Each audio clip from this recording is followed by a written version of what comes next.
Le résumé d'informations de ce mercredi. Bonsoir.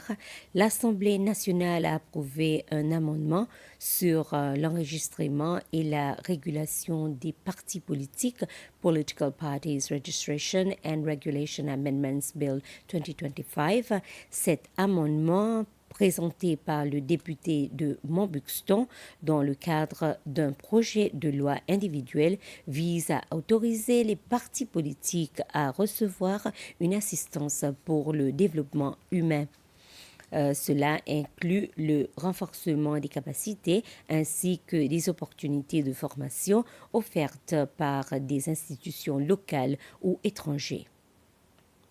Le président de l'Assemblée nationale, Roger Mancienne, a commencé par informer les députés que la Commission des droits de l'homme et l'Ombudsman ont émis des réserves sur l'amendement proposé. Mais le président de l'Assemblée nationale a décidé d'autoriser l'auteur du projet de loi de poursuivre avec son projet.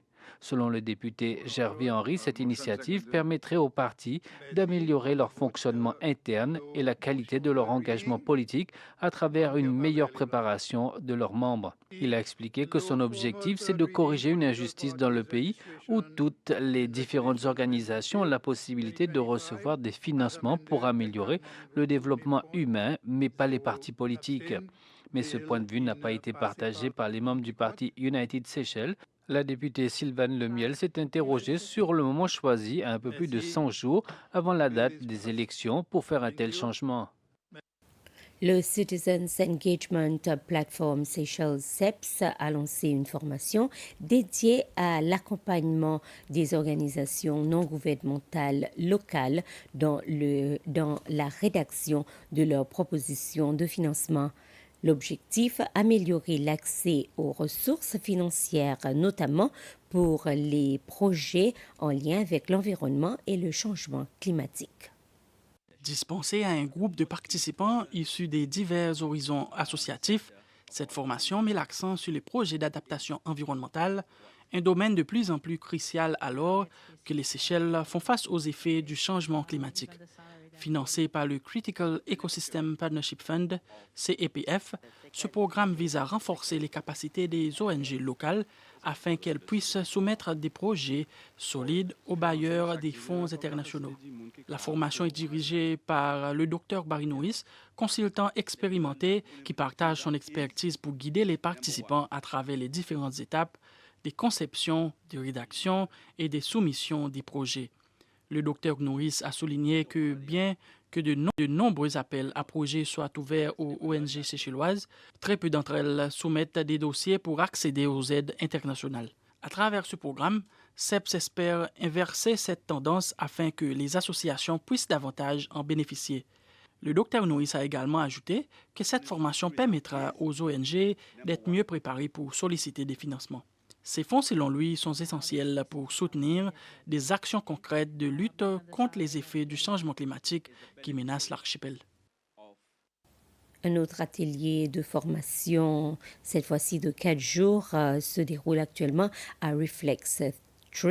L'objectif, renforcer les capacités nationales dans la lutte contre la criminalité financière. L'événement organisé par le soutien d'Interpol et d'Afripol mobilise plusieurs institutions clés du pays, notamment la Commission anticorruption, le Bureau du procureur général et l'unité du renseignement financier.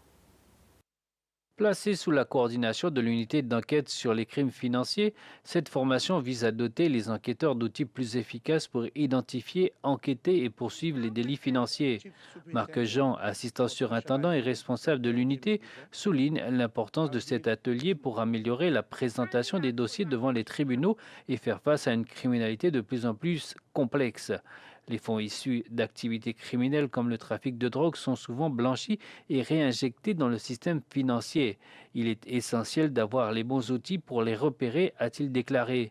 Cette initiative intervient dans un climat encourageant pour l'archipel. En avril dernier, les Seychelles ont été saluées pour leur faible niveau de criminalité financière dans le classement mondial du risque de criminalité financière 2025. En favorisant la collaboration entre les agences locales et les partenaires internationaux, cet atelier reflète la volonté des Seychelles de rester à la pointe de la lutte contre les crimes financiers. Pour clore, le regroupement religieux SIFCO organisera demain un spectacle musical au Centre Conférence Internationale ICCS, un spectacle dans le cadre des activités pour marquer la fête nationale du pays et le spectacle débutera à 17h et l'activité sera transmise en direct à la télévision SBC2. Nous sommes arrivés à la fin de ce flash. Merci de votre attention. Bonsoir.